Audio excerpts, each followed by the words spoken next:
Hello, my name is Nichol Keene and I'm the creative programmer here at V&A Dundee. This talk is part of a wider public programme curated in response to our Night Fever exhibition. I hope many of you have been able to visit and explore it. If you haven't yet, please do catch it before it closes in January. Our public programme around the exhibition has explored design and club culture from a multitude of perspectives, from graphics to architecture, lighting to music, fashion to furniture. We've been lucky enough to host some fantastic contemporary designers, thinkers and performers, from artists like Jeremy Deller to iconic Scottish designers such as Pam Hogg to Ian Schrager, the co-founder of Studio 54 in New York. For this talk, we are joined by Ben Kelly, whose work you can see in the Night Fever show. Ben is the designer of Manchester's Haçienda, and he's going to talk about the new book project, Haçienda Landscapes, created with photographer Eugene Schlumberger. Haçienda Landscapes includes contributions from Peter Saville and reflects upon the Haçienda's enduring design aesthetic via the photography of the industrial landscapes of the north, the graphic language of the everyday, and items selected from Ben Kelly's own archives, much of which have never been published before. The book, which was produced via a crowdfunder, is testament to the enduring interest in the Haçienda. Ben and Eugene are going to be joined by Ross Hunter, one of the founding directors of Glasgow-based design studio Graven. From the late 1980s, Graven have worked on interior and graphic design projects in Scotland and internationally, including the branding of the tunnel and interiors for Subclub. Oh, yeah. So I need to talk about this. I really, really do. So I guess the first images in the book are of the Haçienda actually physically being built. And these are snapshots that I took in late 81, early 82. This guy was a plasterer up there. He had an epileptic fit up there and he fell down. And it was horrific. But he didn't. That wasn't just moments before. That was moments before. Well, literally, because I just thought he was a kind of skateboarder doing a, or a snowboarder. He was more fearsome than any skateboarder. But he had his fit and he got back up and he carried on plastering. Health and safety nightmare. Next.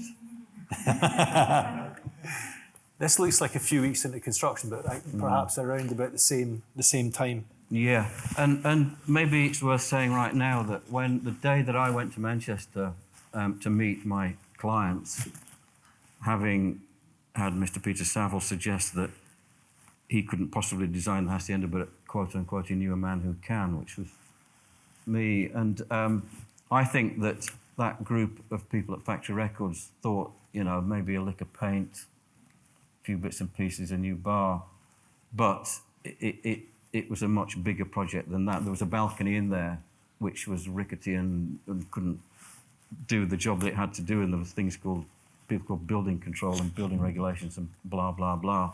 So a whole new structure had to go in. So tell us just a little bit about your first impressions of that, of walking into the space, because it's not a space which is like the spaces that became nightclubs before. It's not in a basement. No. It's a big, light, airy space. It had daylight coming in. It had roof lights, which Peter Hook has still never understood that. But I love that quote from Peter Saville, which is that it's the only club that ever looked great during the day. Or better during the day. I wasn't going to say better, but it looked. Yeah, I've had words with him about that. It's probably true. But, factory being factory, well, what I would say about the whole thing was that I turned up in Manchester on that day, never having designed a nightclub, and they'd never commissioned the design of a nightclub, so kind of double naivety. And I firmly believe that the naivety of that was the strength of the project. We didn't carry baggage or preconceptions. Yeah. So there was this amazing cathedral-like space, and as Tony Wilson, Anthony H. Wilson has said, every city needs its cathedral, and this was the cathedral to popular culture, I guess. So the scale was amazing, but of course it took several years for it to find its feet. Mature. Yeah. Now, I'm assuming that this is the local fire brigade coming to do an inspection rather than a band that I don't recognise. And here we have Howard Ginger Jones, who found himself as the first manager of the project, leading on. It's like I mean, it's... That was my art school jacket, you know, that fireman's jacket. Oh, really? Around about that Yeah, time. yeah. Could have been seen in sure. Sauchiehall Street with one of them. Yeah. Great picture. Do a little bit of a design presentation here, Ben. Tell us, talk about the plan. Well, just, quite just for the well. architects in the room. I still don't know why this is kind of fuzzy and flashy like it is, but looks. Do you want me to walk you through? Yeah, just tell us about the plan. Okay, this is Whitworth Street West. The entrance is here, and you come in. There's a roller shutter here, and I don't know if it's the first. There's a tiny little granite plaque set into the brickwork here that says Fact 51 Haçienda. That was the only thing that announced its presence, and that was purposeful on my part. So there's a kind of mystery to it, and there's a.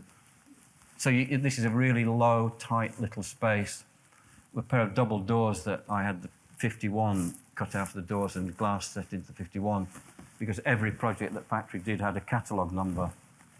To the extent that one of the partners at Alan Erasmus made a trip to Russia, and that had a catalogue number. I don't know if the Haçienda cat might have had a catalogue number. Anyway, but it was an experience of small space, tight space, bigger space. You come through here, down some steps, and then you start to see this vast cavernous space. And I had a thing, there's some kind of monolithic slabs here, which was my kind of reference to the film 2001: A Space Odyssey, where they have the monolithic slab that the apes gathered around, and the knowledge was there. That was the kind of, and I thought, we'll have a bit of that, thank you very much. And eventually, across here, the plastic curtains, the kind of abattoir curtains, were put in at a later date to help with the acoustics of the job, but that kind of tactile thing of passing through them became, I think, quite an important experience for people that went there.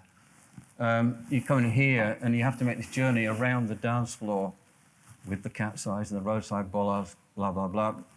The dance floor is one step above the main floor, which was a hazard, a trip hazard, and that's why I kind of thought we need something to mark that change in level, which is where the roadside bollards came from, spaced apart by 1 metre. And there's a whole conversation about the motorway aesthetic or not.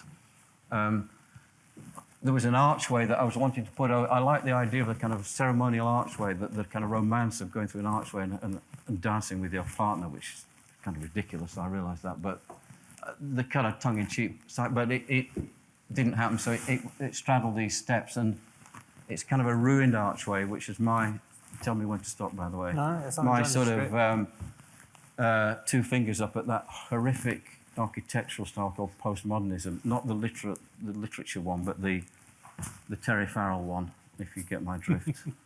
I don't know.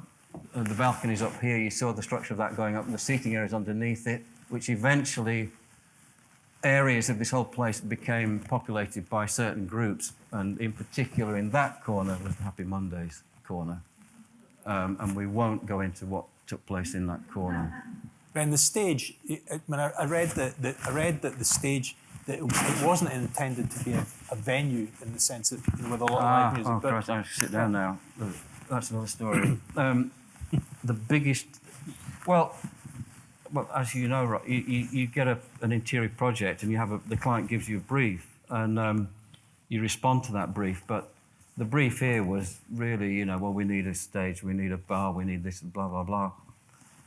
But because Joy Division had become New Order after the tragic suicide of Ian Curtis, New Order had gone to New York, their album was selling well. They'd been to all the groovy clubs in New York and said, I don't get it. We fucking want one, we're going to fucking have one. And Rob Gretton, their manager, was adamant that, and it was amazing how it all came about. But the big debate was, where does the stage go, and where does the bar go, the main bar?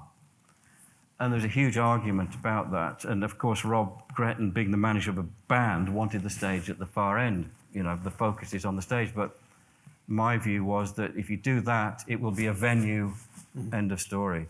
And it should be a hybrid. And it's this thing it's a nightclub, and so it is a venue, but it's also, what is it? Is it a bird? Is it a plane? It's a venue. It's a nightclub. It's a disco. It's a blah blah blah. It became an art gallery. It became many things. And but in the end, people danced everywhere. Well, you know. in the end, Yeah. they danced on every single surface, and that my aim was democracy. Democratize the thing, and that it should be flexible over a long period of time. And so the battle was fought. The battle was won insofar as the stage went here and the bar went there. Well, of course, it set up the most appalling sight lines to the stage. The acoustics were rubbish. And, flack happened. But over time, it kind of eventually got bedded in. And I think that... People figured out how to use it. They figured out how to use it, or the drugs worked. Could have been the drugs. The Italic 51, as opposed to the more Peter Saville. Yeah, I think I stuck my oar in here and said I'll do a bit of that. And, graphic design. I've never asked him, was he annoyed about that? I don't know. The thing that's great about it, I think, is the scale of it, because it's just it's unexpected. It's special. And of course, and who's got that granite plaque now? Well, I'd love to know. Yeah. I believe that Rob Gretton had it. He died tragically. So in all honesty, I do not know. I don't really want to know. I'd like to know, but I don't want to know. Eugene. Oh, just the nice thing about that, it was done by a monumental mason who does headstones for graves. Wow. And on that note. On that note, over to Eugene. Here we go. I think, Eugene, it would be brilliant if you could talk about... I mean, you've said that your pictures are a kind of response to your memory of factory in the Hacienda, and there's that kind of interesting combination of visual, your visual perception and your memory, and those kind of fragments of memory.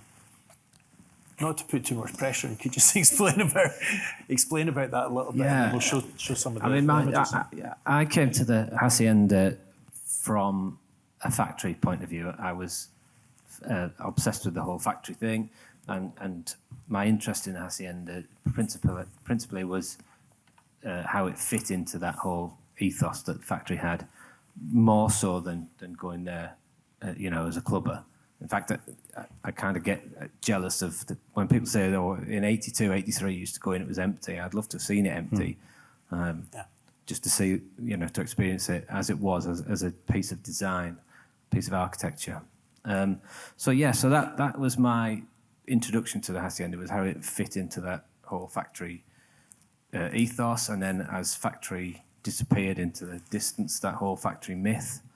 And obviously, I did go to Hacienda. I went there to see bands and went clubbing there. But it kind of felt to me like it had never really gone away. And I think when I started taking pictures again, when I started to take it more seriously, I think the fact that I live in the northeast, there's a lot of industry and post-industrial landscapes. I was seeing these stripes. And I think subconsciously, eventually, I started to think of them as almost like lumps of the Hacienda, as if the Hacienda hadn't been demolished, it had exploded, and fragments of it had landed all over the country. And I just kind of started collecting these visually. Where was this? So this is in Stockton. Yeah. It's some kind of safety training site, and a lot of my images, they reference the Hacienda. There'll be a little bit of Hacienda in there somewhere, but I think in the case of this one, more is more, isn't it? It's the full package, isn't it? Yeah. It is, yeah. So a lot of them would be in this sort of concrete kind of environment that I find myself in a lot, and there'll be a small amount of the sort of Hacienda reference there. Yeah. Let me show you another one. Yeah, so again, these are taken in Billingham. And these are pages from the book. Yes. Yeah. So we have black and yellow stitching. The detail, I think, I'm really looking forward to seeing a made copy of it rather than a digital copy, because I think the detailing is really the incredible level of care and how it's been put together. And in a way, that particularly that shot on the left, I think it's just composed so kind of carefully, and there's a real calmness about it. And when I first looked at your work, I thought, it just reminds me of walking home at 5 a.m. After a night out. There's there are very, very few people in the shot. But I tend not to put people in shots, and actually I do a lot of my work early on a Sunday morning where it's quiet, where there's less chance of getting hassled at as well. You say it's peaceful, but I was probably sort of looking for a security guard and ready to leg it. But yeah, I do prefer the emptiness. I think definitely, and I go looking for that on a Sunday morning when I can find that stillness. Yeah. I didn't know that. Sorry, I was going to say some of them are a little bleak, but there's some real humour in a lot of the pictures as well in the book. And maybe maybe I don't think in maybe these we do have a rather fab looking club called Amigos Fun Bar in Hartlepool, which is in the book, which I think is probably about as far removed from the Hacienda as you can. It's still still there. This is Middlesbrough. There is a bleakness to it, but I find. Have you heard the one about the nightclub? It closed down.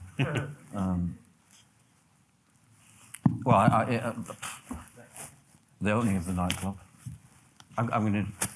The night the Hacienda opened, the person who opened it was a man called Bernard Manning. Do you know this story? He came on stage and he said, "I've played some shitholes in my time, but this takes the biscuit." Left the stage and gave his money back. On we go. There was a review of the opening night in the NME, which is in the book, and it's brilliant because it's a brilliant example of a music journalist who's not quite getting it. And it says this could be the disco location for Mad Max 3. And you're like, you've not really understood what you were looking at here, but it's got some classic lines in it. Maybe not your best review, but it's got some great lines in retrospect. Back to you, Eugene. I don't know what more to say about this other than yes, it is, but it's not there anymore either. And even in the sort of relatively short time I've been, as I said earlier, collecting these fragments, there's an awful lot has already gone, and that's recently been cleared. And that might be even bleaker, actually. This is my favourite. This is my favourite one. This is on the same site. I don't actually know what the site was. It was disused, and there was a gap in the fence, which is a rarity. So I managed to squeeze through. Is it bleak? It probably is bleak, but it's beautiful, and the fact that it's so worn as well. It's not new. It probably predates the Hacienda. There's that whole. But what's amazing is this your thing about these kind of fragments and the idea that they've scattered from the Hacienda. Well, of course, when the Hacienda was demolished and they had an auction selling every bit that could be flogged off, stainless steel toilets and columns and whatever, I'd love to think that, that these were some of those bits that they couldn't sell off. The kind of fragmentation of it and the kind of... And that did lead me on to doing a huge project which I called Ruin. But... that I think is probably older than Hacienda, and obviously it's this kind of thing that Ben recognised and utilised in Hacienda, and yet even though this is older, it feels like it references it. It feels to me, and certainly because it is now an image I've taken, it is definitely referencing Hacienda. Now these guys, that's newer. That looks like a designer might have been involved in making those decisions, perhaps. Yeah, that's actually in Manchester. Is it? Yeah, it's in the car park underneath the Piccadilly Plaza building. Okay. That is new, and that looks almost like it's been deliberately done. Yeah, I think so. I don't know whether it has. It's just NCP. I think I can't see them putting that much thought into it, but it certainly looks like it'd be a great place to set up a sound system and have a night out. Absolutely. My lawyers are on it now. Technology. Okay, there are a few nice images just from that archive box that we mentioned, and Ben, these are Polaroids of yours, I guess, from an early site visit. Or Yeah, exactly that. 81, Yeah. So, I mean, it had been a kind of a yachting showroom, weirdly, marine something or other. International Marine. It was a yacht showroom or something. Yeah.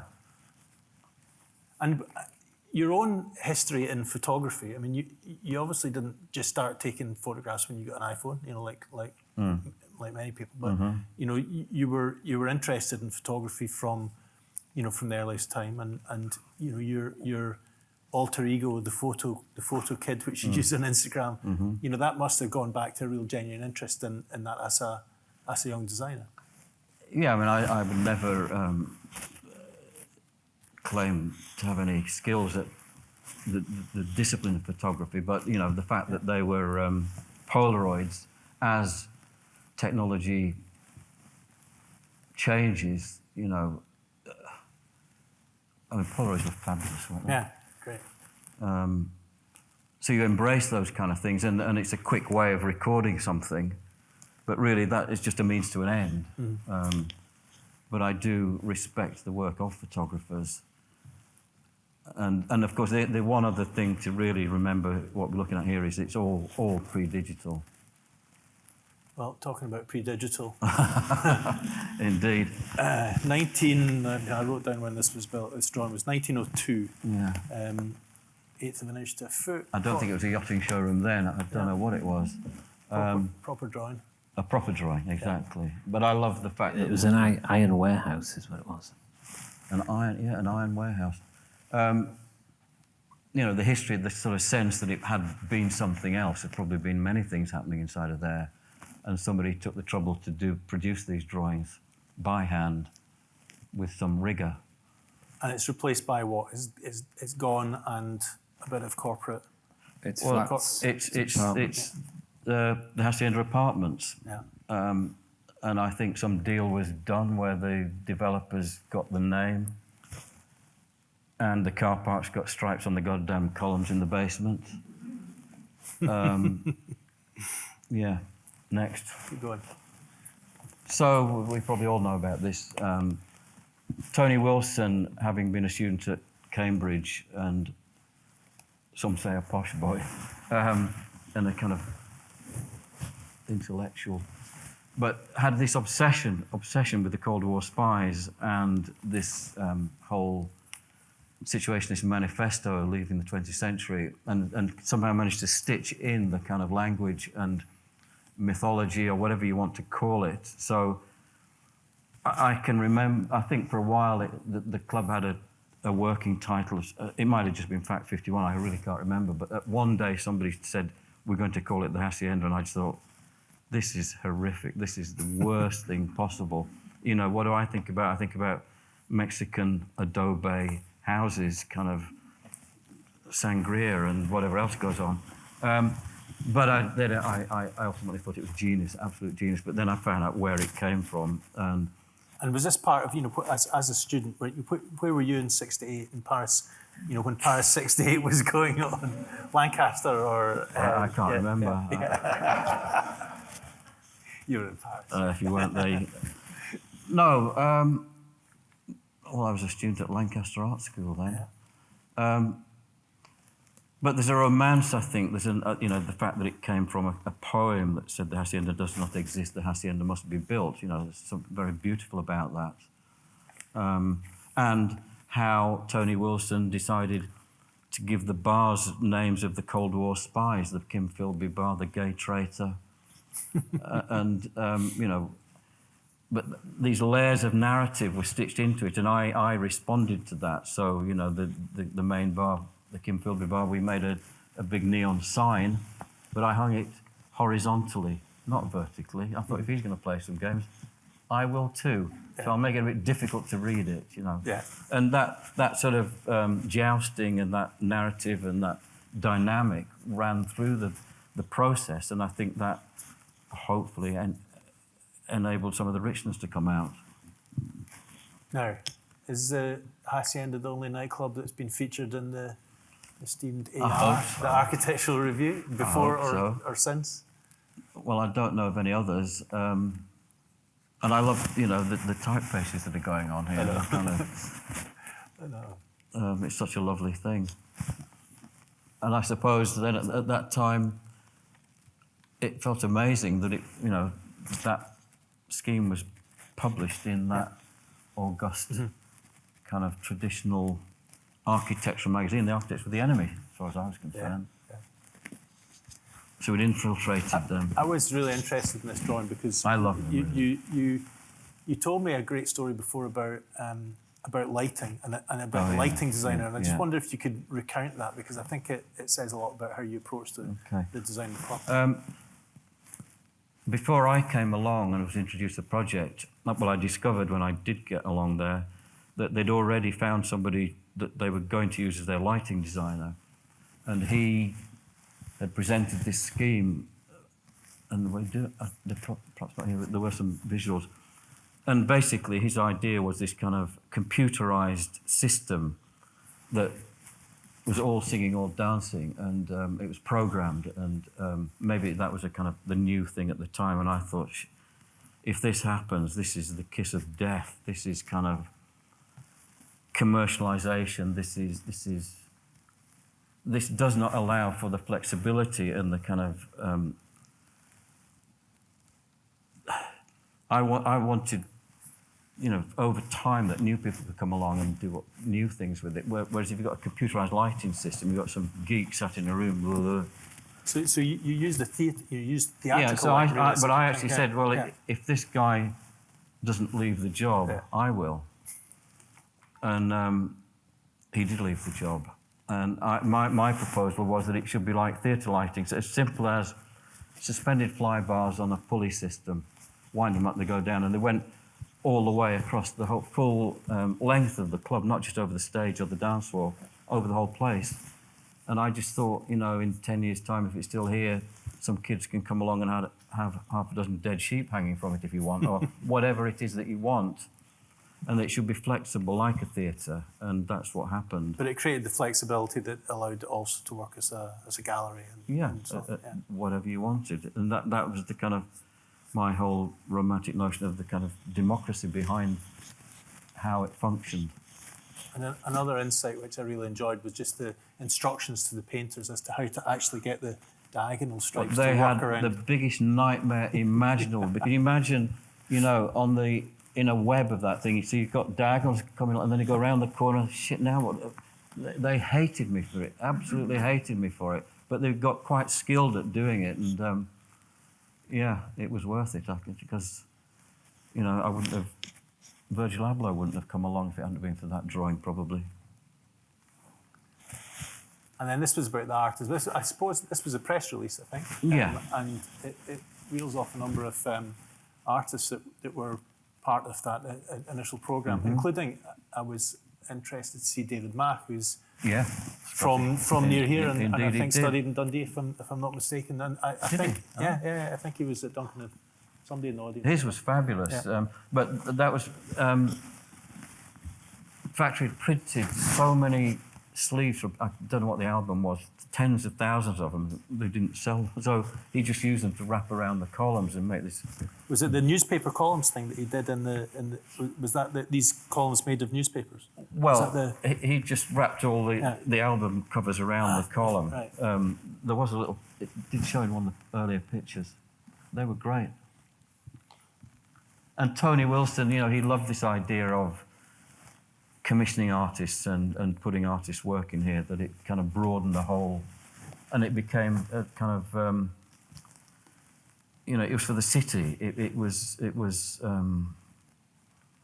that kind of democratic that whole aspiration thing, that everybody should be able to use it. Yeah. Peter Savile's artwork. Yeah. I've actually got that.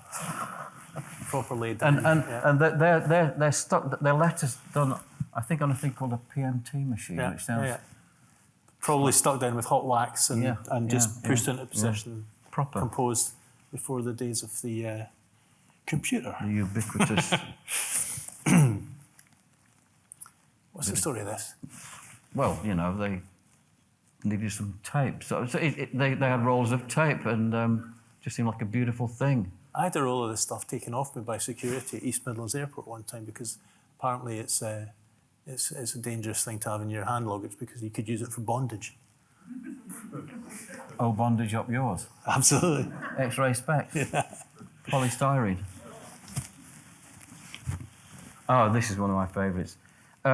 Somebody who became a client of mine who was a massive fan of all things factory, blah, blah, blah, and a huge collector, he bought online the Haçienda Accident book, which is what this is. These are 2 pages from the Haçienda Accident book. Lydia Lunch herself, through a glass which cut M. Prendergast, address, £3 given for Manchester taxi, I think, will not accept chits. It deserves a round of applause on its own. Yeah. And didn't have any shoes on at the time. Ros MacLeod of Moss Side, who cut her ankle in a broken bottle, didn't have any shoes on. Serves her right, yeah. This is gold dust, I think.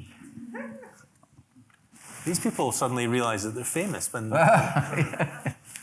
Now this was later, so this wasn't part of the first stage, and then. I think it closed for a while, and I can't remember the circumstances why the place closed, but they thought they needed to refresh it when it reopened and prove to the members that they were still kind of wanted to do new things. So this was just scribbling around, trying to think what colours we might do. And you changed the colour, so you didn't do a kind of historic refurb. You basically moved on, changed the palette, changed the graphic. They didn't end up being like this sketch at all. I can't, in all honesty, remember exactly what the change was from the original. Oh yeah, it's the floor, and there's a piece in there's a bigger chunk. Oh, there is in the exhibition. The there's Night Fever a exhibition. square metre of it, which I think must have been sold off at the auction. But these are bits from the original dance floor that were given to me at some point when they had to relay the dance floor.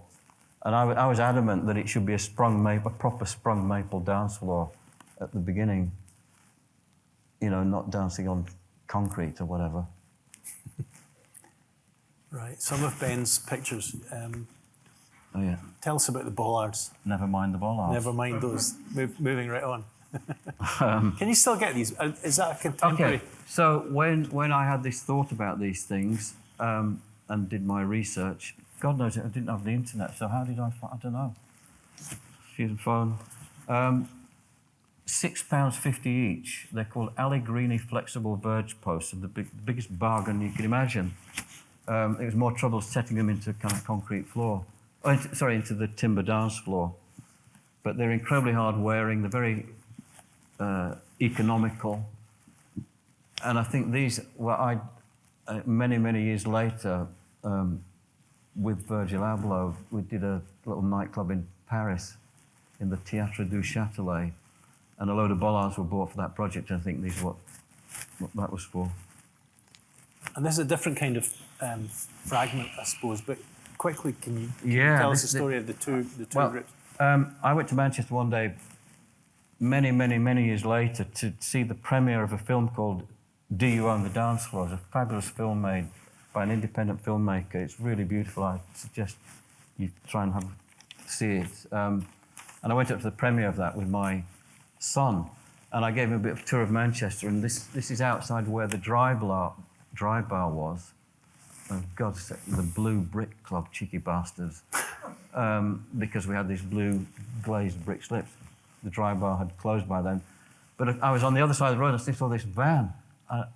Jesus. They're doing bloody tours now and they got stripes on the van. And I could see a little gaggle of people these people here, and a guy who was obviously in charge of the van and talking to them about the history of what was ever going on. And I tapped him on the shoulder and I said, "Excuse me, my name's Ben Kelly." And we designed the drive bar and he nearly fell over. And who was it? He'd been in the Spiral Carpets. Spiral Carpets, that was him. So he's got a sideline business in Spiral Carpets, tours of Manchester, rock and roll scene. Here he comes now. in his minibus.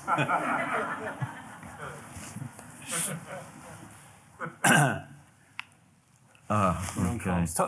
Yeah. Well, this is all to do with Virgil Abloh. Virgil had a massive retrospective in Chicago at the Museum of Modern Art in Chicago called Figures of Speech, which is currently touring all the major galleries in America. And he asked me to do a piece, and we kind of decided together that it should be fallen columns. So these were massive, huge, gigantic steel fabricated columns which were made in London and shipped over to Chicago. And I guess they're in some gallery over there now. Yeah, it was just sort of just dropped there. I don't know, they kind of, or not unlike Eugene's pieces up in the northeast of England where they're just this kind of debris lying around. I wanted this almost like debris in a kind of slick gallery. So is this in any way linked to your Ruin Club as well? Not really, no. Although, God, I can't remember if they were before or afterwards. I really can't remember. But they're connected to it. They're kind of part of that sort of ongoing ensemble, I suppose. And there certainly is a connection with the whole idea of ruins. You know, the Hacienda became a ruin, and at the end of the book, there's this amazing picture of the demolition of the building and some big JCB digger or something in there, and the memory and the kind of 15. I think it was 50. The club was open for 15 years, and the people, tens of thousands of people that went there. God, hundreds of, I don't know how many. So this kind of echoing of memories and this kind of is part of that ongoing essay, I suppose, about that place that has meant so much to so many people. Next. What I found weird when some of the pictures I took, I realised there's a goddamn pandemic happening and there's yellow and black stripes everywhere. I was going to ask you, COVID has somewhat overplayed the hazard tape, you know? Yeah, they did. They stole my thunder. Perhaps this was during that time, I really don't know, when postmen go on strike. Yeah. But I guess this is symptomatic of the age that we live in. You know, post boxes get closed up. The idea that a post box can be a hazard is a remarkable thought. But I suppose when the IRA were at their business, everything was covered up, wasn't it? Rubbish bins with it. Yeah. Who is this? It's Madonna on my column. It's Madonna. Should have recognised her, I suppose. This is a photo taken by Kevin Cummings, the famous photographer who's charted Joy Division and everything, and this was in the kitchen of the studio that I had in Borough Market for many years, and I just had that picture up there. It was Madonna's first ever UK appearance at the Hacienda, miming, I think, to the song Holiday. I think she was dancing with a troupe of dancers. Miming, I think, for a Jules Holland programme, I think. The Tube? The Tube. Thank you very much. Yeah, it's fabulous, you know. How great. Madonna at the Hacienda. And then again, these are in the show for those people who've seen the Night Fever show. These are the for the 15th anniversary of the opening of the Hacienda, Adidas and Y3 decided to do this limited edition of trainers, and I was invited to design them, and Peter Saville did the packaging, and it was just a fabulous project because. But you told him what to do. Well, steady on. This has been recorded. The three-dimensional part. The box that they came in is the shape of the dance floor of the Hacienda. It was one of those beautiful projects where, you could just about do anything. Striped laces. And so they went on sale at the Y3 store in Manchester. First of all, people queued around the block from midnight. I think they were £250 a pair. Within minutes of the first pair being sold, they were on eBay for £2,500. They're beautiful. It was a lovely thing to do, and it's a really lovely package, that the box and everything that you got in the box with them. That's a nice one. This is a Ben Kelly selfie, if I'm not mistaken. But these were things that I was seeing around, and snap, snap, snap, not beautifully composed like Eugene's pictures. More fragments and kind of final fragments. Yeah, this is the final fragment. I did an installation at a place called 180 The Strand in London. It was a huge installation. It was called Ruin, and it was a kind of an essay about a ruined nightclub at a time when nightclubs it was pre the pandemic, but nightclubs were closing down, or whatever was open. Young people couldn't afford to go to them, couldn't afford to pay the price of drinks. And it's a terrible situation at the moment. Put the pandemic to one side, where, what do young people do now? It's really a terrible situation. I wanted to kind of make a comment about that, so I did this huge ruined nightclub. And there were bits of the broken and ruined Hacienda, which were these two pieces were kind of the uprights to the support to the balcony of the Hacienda, and rubble strewn around. I did a soundtrack for it. It had a big lighting scheme. The lighting was still running, but it was freezing cold in this installation. It was a very spooky feeling. Virgil it was timed to open at the same time as the Frieze Art Fair in London opened, and they had their opening party, or their closing party, should I say. And Virgil came along and did a DJ slot that night, and it was amazing. And off the back of that, the thing in Paris happened. The nightclub in Paris happened. That's the last image that we have to show.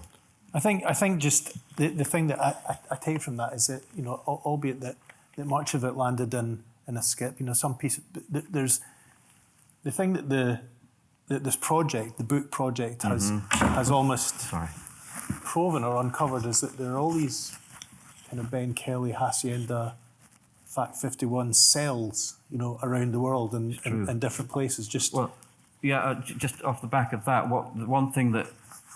the most pleasing thing about the book, well, one of the many, but an observation that I made trawling through the names of everybody that pledged for the book, I was able to extract the information that people from 19 countries across the globe pledged to buying the book. 19 countries, which I just found amazing, from really obscure countries to all the obvious ones. And that was just a beautiful thing, I thought, very rewarding, and speaks volumes for the distance that it's reached and continues to do so. And as I repeatedly say, the Hacienda never dies, and it just doesn't. Next year, on the 23rd of May, will be the 40th anniversary of the opening of the Hacienda. And there will be a lot of noise made, and things will happen, and Hacienda classicals going, and blah, blah, blah, blah, blah. And our book will be out there. And if you're quick, you might be able to get your hands in. Well, an ad break. There will be some copies available. This is not meant to be a sales pitch at all, but after the Kickstarter project, if people did want to buy one, you could make contact with my office and an arrangement could be. But don't put it on eBay after you've got one. Don't you bloody don't dare. Don't even think about it. Whoever you are will find you. That's the end of the slides. Nichol, should we do some questions or? Yeah. I can't really see anything other than some dark shadows. Are people still there? Yeah, there are still lots of people in the room. Don't worry. they've got Does lots. anybody have I anything can they'd vouch. like to say, ask, observe I've got upon? an immediate question at the back. I'm coming.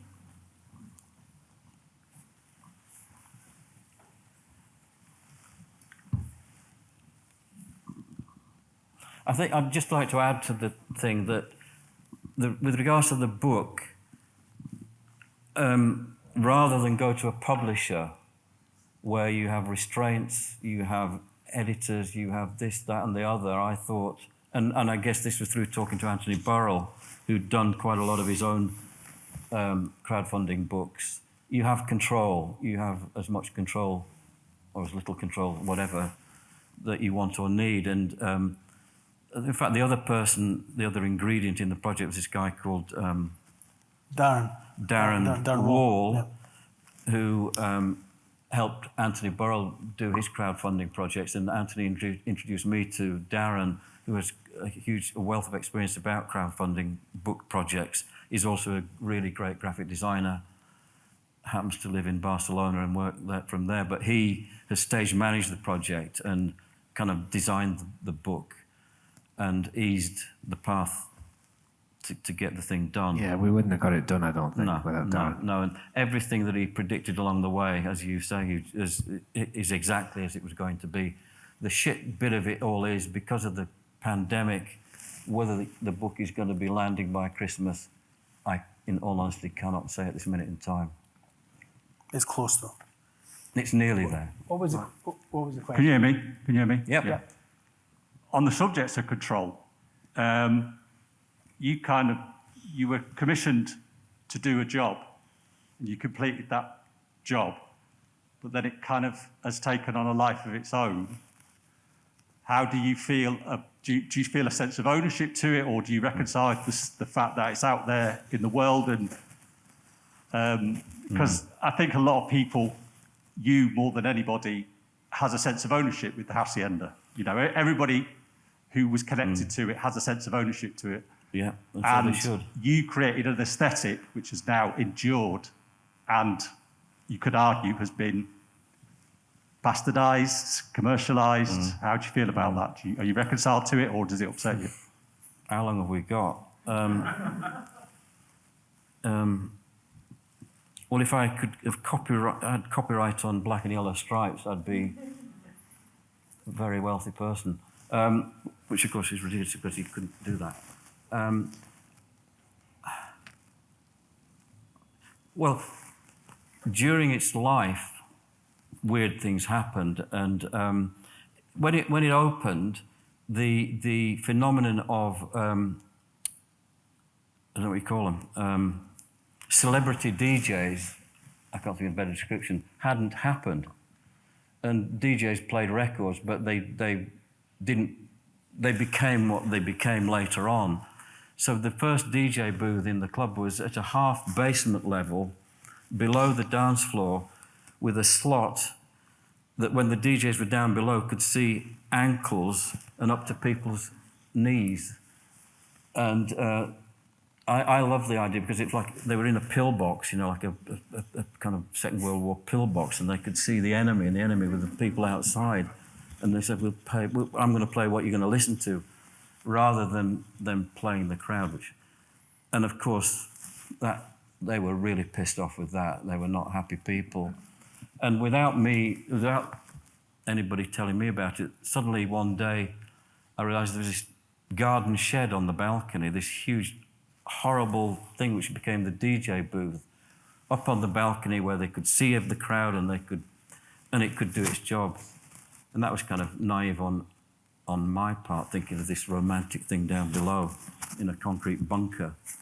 So that I was really unhappy about. I know it's a bit of a detail, but I was pissed off for years about the horrible DJ booth on the balcony because somebody else had done it and put it there. But when the place closed down and when the auction happened and they sold it off, and this guy called Bobby Langley apparently bought the DJ booth, and everybody was saying, Bobby, even now, where is it? Where's the DJ booth? It's rotting in some field somewhere, I think.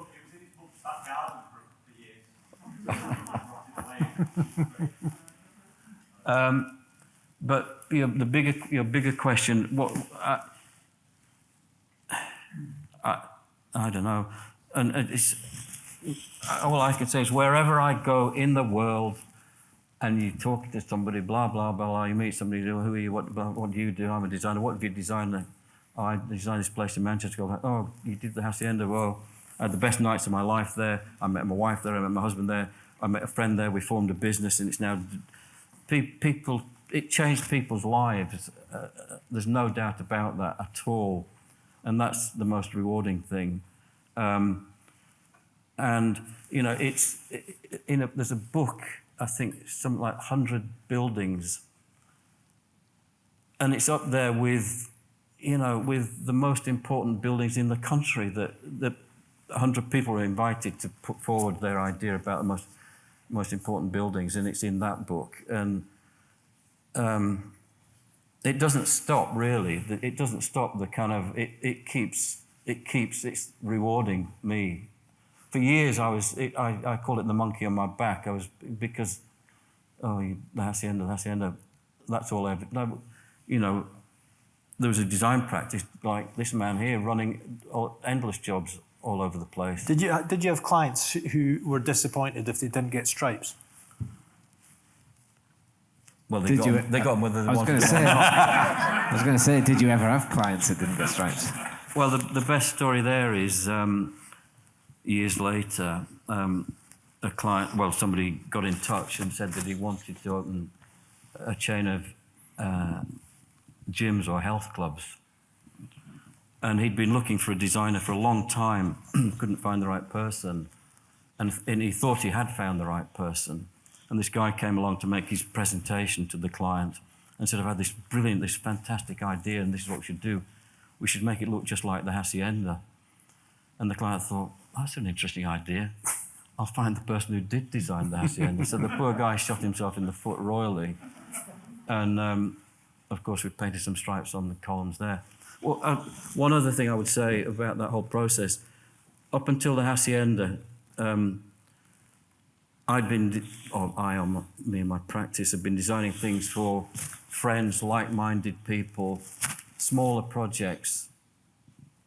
In fact, I was working my own until the Hacienda. I was a one-man band, and when the Hacienda came along, an ex-student of mine turned up one day, a fabulous person called Sandra Douglas, who sadly died, but she worked with me on the Hacienda. Where am I going with this? Hold on. Sorry, I've just lost the thread of that one. Oh, yeah. When we did the health club or the gym, they're called gym box, and we must have done 6 or 8 of those things, and the guy sold the business for millions and millions. We got really badly paid as fees. But they were great things to do. I did lose the thread of what I was going somewhere with that one. There are too many bloody stories, too many. Let's see if we can get another question. Is there any? Okay, I think we can just see if there's one more, probably only one more question. Oh, that was a hand that went up very quickly.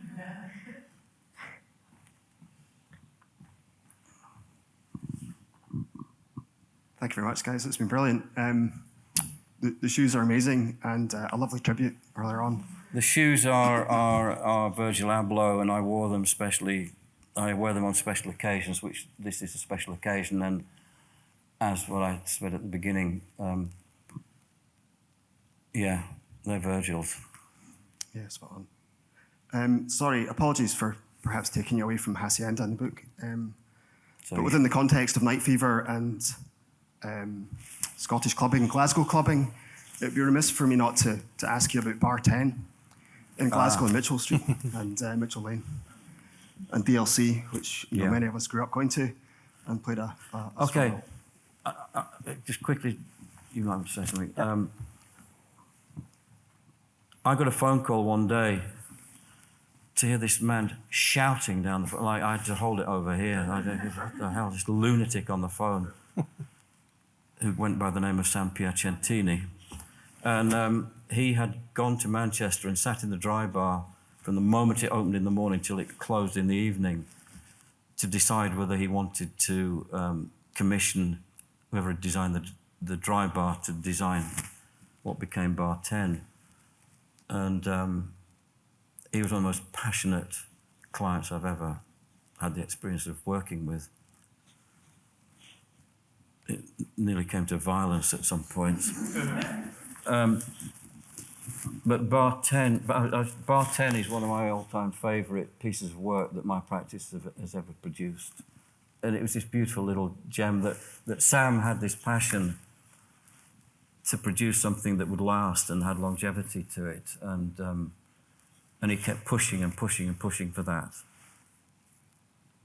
And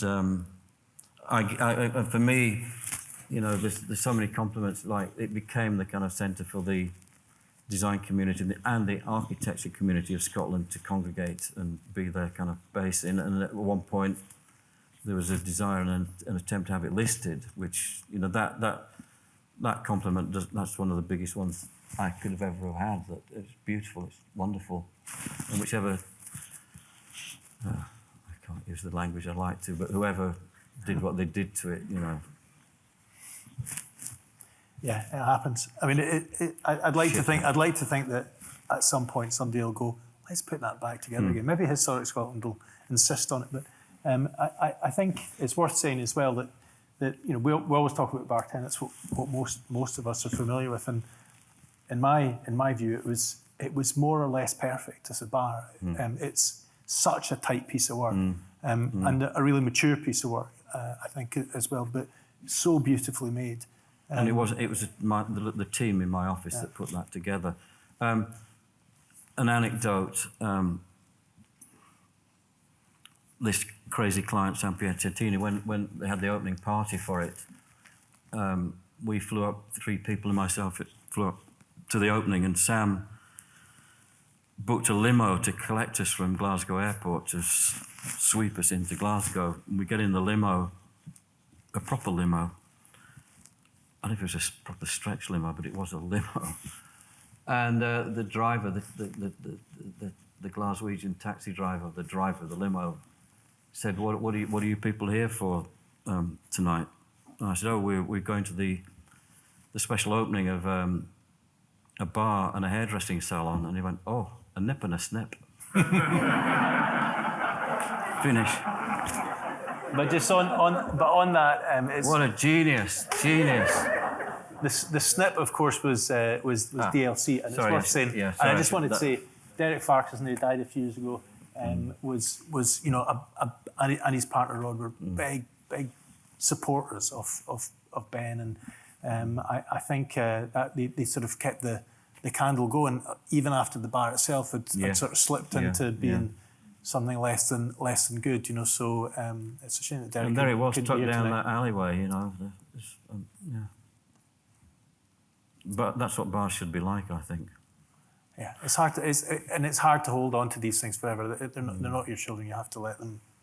You have to. There's a bar in Vienna by the architect Adolf Loos called the American Bar, the Kartner Bar, done in about 1908. It is still there today. That is my favourite bar in the whole world. And if I had a model, in the back of my head about thinking about Bar 10, it was that bar by Adolf Loos in Vienna.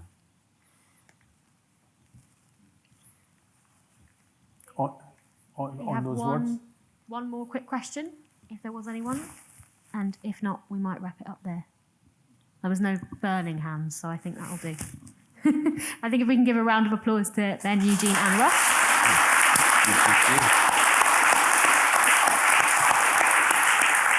And thank you all for a wonderful talk. Barry is just going to say a few closing words. Thanks, Nicole. I'm Barry Ferguson. I'm Director of Philanthropy and Partnerships here at V&A Dundee. Normally, my colleagues don't let me out to do this sort of thing because I just sort of ramble on too much. But they knew I was a big fan of Factory and all of Ben's work. So I'm really grateful to my colleagues for letting me out tonight. I think this has been, I've written some stuff down here, but I'm not going to say it. This has been, for all of us who have lived through whether we were able to visit the Hacienda or not, it has touched all of our lives. And I just want to say thank you to Ben for that. Also for the really emotional tribute that he paid to Virgil earlier on. I think that's touched us all too. So just a massive thank you on behalf of V&A Dundee and the audience for your contributions tonight, guys. It's been absolutely brilliant. So thank you. Thank you. Just wanted to, a couple of quick thank yous. Firstly to Nichol, who has organised tonight's event. Never gets the credit she deserves. She does a brilliant job in this organisation. So Nichol, thank you. Also to Troy and the AV team who have kept everything running so smoothly. And also other unsung heroes in the building.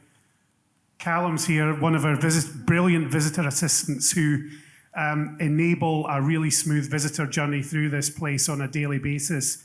Thanks very much. Can I just remind you, as Nichol mentioned earlier on, that you have until the 9th of January to see Night Fever. Our next major exhibition, which is called Michael Clark Cosmic Dancer, begins on the 26th of February. We've also got another couple of shows and installations that are happening really soon, and I hope you come back to visit them. In the Michelin Design Gallery, you'll have noticed this being put together when you came in tonight. An exhibition titled Design for Our Times, which is a collaboration with Design Exhibition Scotland. I won't say any more about it. Please come and see it over the next weeks. And downstairs in the Lock Hall, from the middle of December, we have an installation called Listening to Joy, which is an interactive maze for all ages by Yinka Ilori. I hope you've had a fantastic evening. Please have a safe journey and come and see us again at V&A Dundee really soon. Thank you.